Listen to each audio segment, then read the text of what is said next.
পটুয়াখালীর কলাপাড়ায় দরিদ্র ও শ্রমজীবীদের জন্য ১ টাকায় ইফতার। আরিফ শিকদার কলাপাড়া প্রতিনিধির পাঠানো তথ্যচিত্রে দেখুন বিস্তারিত।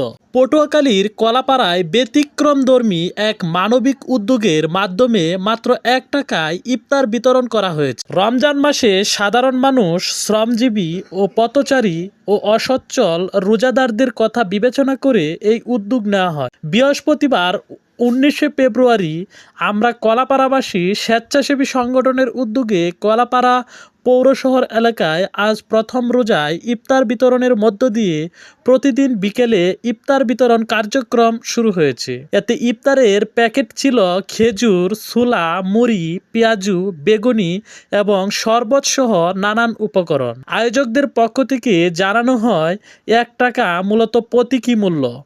উদ্দেশ্য কাউকে বিনামূল্যে দিতে সংকোচন না করানো এবং সবার মধ্যে সম্মান বজায় রেখে ইফতার পৌঁছে দেওয়া। ইফতার নিতে আসা অনেক রোজাদার বলেন, বর্তমান বাজার দরে ইফতার কিনতে অনেকেরই কষ্ট হচ্ছে।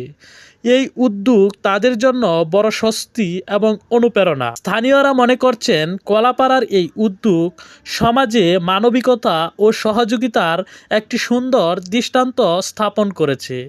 পাশাপাশি রমজান মাসে অসহায় মানুষের পাশে দাঁড়ানোর এমন কার্যক্রম আরও বাড়লে সমাজে ইতিবাচক পরিবর্তন আসবে।